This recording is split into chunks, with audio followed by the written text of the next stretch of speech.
Give me a sense of your pitching repertoire, uh, and how you go about attacking hitters. Um, yeah, I just got I got my four seam fastball. I like to go after guys. I like to go after guys. I use that pitch. I got my curveball, my 12-6, my changeup, and my cutter that I like to throw to righties and to lefties. Yeah, I just like to go after guys with my fastball, and then just try and tunnel everything off of that. When my fastball's good, I feel like everything else is gonna play really well off of that. When I throw my high fastball, I got the curveball off of that, and then I got the fastball in and to righties with the changeup. So, I like to go after guys and just use the tunneling to get them out. If you make the roster, what do you envision your role as, or is that too early? Is it too early to be asking that question right now? I don't know. I don't know what. Right now, I think they got me in the starter group. So as of now, I'm doing everything as a starter. I've always felt comfortable as a starter, but I also have no problem going into the bullpen. So yeah, right now it's a little early. Probably give it a week or two, and we'll know what's going on a little bit more. Okay, but for now, heading into as we start Cactus League games tomorrow, Mm-hmm. you envision yourself as a starter, at least Yeah, right now. yeah. I envision myself. I like where I'm at as a starter. So yeah. Thank you, sir. I appreciate it. Yep. Go to Thomas Harding from Rockies.com. Thomas. Dereck, welcome to the Rockies. Thank you. Thank you. Yeah, yeah. If you could kind of take me through what happened last year, it was a difficult season for a whole lot of people. What you went through last year and how much of a fresh start this is. Last year, it was a weird year. It was a weird year for everybody. I thought, spring training here, the first spring training, I felt like I had a good camp. I had a strong showing, and then COVID hit, so they delayed the season. And then when we showed up to 2.0 in San Francisco, it was a little different. Things were run a little bit differently. There was guys there that I've never even seen also. So like players that they invited throughout the system that I've never even seen. So I knew it was going to be a little different. It was a shortened season. I knew it wasn't going to be a straight 26-man roster right off the bat. I know the way the Giants worked last year and the year before that. They were using everybody. If there was 40, I want to say if there was 35 guys, 35 pitchers in that 60-man roster, they were gonna try and use them all. So it was a little weird last year. I only think I did two outings all of last year. So I need to say I'm excited for a fresh start. I'm excited for a fresh start with the Rockies. I've always been a big fan of this organization and this team. I made my debut in Coors Field, so I got a little soft spot for that field. So it'll be fun. I'm excited, and yeah, it's a brand new opportunity. Yeah, I was thinking about that. You making your debut at Coors Field, and I think your dad was in the stands. You probably had a lot of family there. Mm-hmm. Dad. Yeah, no, it was a lot of fun. My mom was though my dad didn't go to my debut. He went to my second start there in Coors, which wasn't a bad one either. So, I'll take it. I'll take it. But yeah, it was a lot of fun. It was a great memory until Desi smoked me with a line drive off the shin. So it was a lot of fun.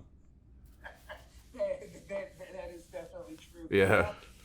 Have you obviously last year was so weird, and the Giants changed kind of the way Hmm. they did pitching. Is it fair to say that maybe it didn't quite fit the way that you prepare and the way that you approach the game? Yeah, it was different. I can't say much, but I know it just felt different. It wasn't what we were used to. It wasn't what I was used to. I was there when Boch was there, and he would let you know really ahead of time when if you were gonna get into a game. You know, as a starter, you were a starter, and a reliever, you were a reliever. You know, I feel like last year was a little different. You could have been starting one game and then relieving the next game, and you know, back and forth. So it was a little bit of it was a little weird. It was a little weird. I've never been through it. I don't think any of the guys there have ever gone through it. So it was a little bit of an adjustment period, but you know, that's the way they're running things. And you know, honestly, from the way things have been going here, and from what I've spoken with the coaches and staff and all that stuff, it seems it's really different over here, and they're more vocal with what they're gonna do, and they let you know what their plan is. So that's gonna be very different, and it's gonna be a lot of fun. Thank you very much, Dereck. Mm-hmm. Go to Nick Groke with The Athletic. Nick? Yeah, hey Dereck, I apologize, my internet's a little spotty today, but No worries. hopefully this will work. You know, I was listening to CC Sabathia the other day talk about how even though he pitched for a long time in the majors, it really didn't sort of like register for him until real late in his career how to really efficiently work a lineup, you know, and to work a lineup multiple times, that he learned eventually that he could take a lot of pressure off himself by doing it more efficiently. But it was something that he had to learn over time. I'm wondering how you have picked up the process of working through a game, through a lineup, and if you had a jump start on that at all, being around the game so much as you did, you know, growing up. Mm-hmm. You know, do you think you're almost ahead of the curve at all in that way? I mean, it's a little different because I didn't really start concentrating about looking at pitchers until about 5 or 6 years ago, because I was a position player my whole life. So it's really I had to start learning and picking up on those things a little later. You know, I still talk to my dad and everything, and he's you know, what I've learned as a big leaguer, you get all these scouting reports and you got everything. But that's really only through the first time through the lineup. You know, you got to get through that first time through the lineup with your reports and all that stuff. Then the second time, it's almost off what they did off that first at bat. You know, you got to see how they reacted with your scouting report through that first time through the lineup, and then you almost got to do the opposite depending on what they did. You know, so it's tough. I mean, with all these scouting reports nowadays, I feel like there's, you know, double the amount of coaches that there used to be before. So there's a lot more information being thrown out there. So, I mean, like CC said, I mean, it takes a while to get used to going through the lineup multiple times. And I mean, you can see it nowadays, even in today's game, you know, starters are mostly told just to get to 5 innings, and then they're going to, you know, give the ball to the bullpen. So it's a difficult thing, but it's not impossible. So it's fun, you know, going through the lineup and figuring guys out and you know, getting into that third time through the lineup, and usually when you're in that fourth time, you know, you're in the 8th, 9th inning. So it's different. It's different when you're facing guys multiple times in a game. So yeah, I mean, it takes a while to get used to facing the same guys. Along the same lines, similarly, since you mentioned it, how much do you have to see a guy to really understand? I mean, you have to be in there against him to really understand how to approach him, how to throw to him. Do you get more from a game than from video? Yeah. I mean, doing it and seeing it, it's a little bit different. I'm more of I like to do things, you know. Because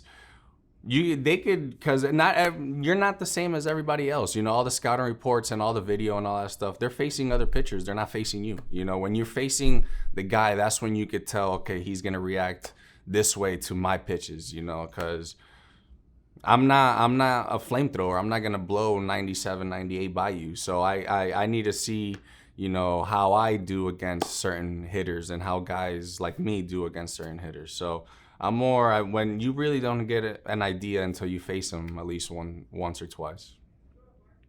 Thank you. Yep. We have time for 3 more. We'll go to Kevin Henry, and then Tracy, and then we'll finish up with Patrick. Kevin, go ahead. Hey, Dereck, thanks for the time. Appreciate it. Hey, so you mentioned Coors, and obviously, we know it's special because of the debut, but you've also found success there. What's been your key to being successful at Coors, and did you change your mindset coming into it, or did you just pitch like you've always pitched? I mean, honestly, I've pitched how I always pitched. I like the challenge. I feel like it's been, it's gone around for years. Pitchers go to Coors and it's just like, they defeat themselves already just because the ball flies and, it's because of the altitude and how it really, the breathing is bad and the pitches don't break as much as they do at ground level. And, I like that challenge. I like that challenge because I know once I step on that mound, the guy in the other uniform has to step on the exact same mound and pitch through the same conditions. So I like that challenge. And when I was a visitor coming into Coors, I always wanted the ball. I always wanted a ball when I came here because, it's fun. I like pitching here. I mean, I like pitching in Coors. I like the fans. They were a lot of fun. They were great fans. They were always into the game. So it was a great environment always. Thanks, man. Appreciate it. All right, we'll finish up back with Patrick. Patrick, go ahead.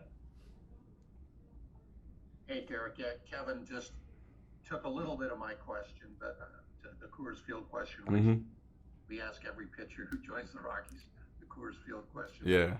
A little bit different take on it.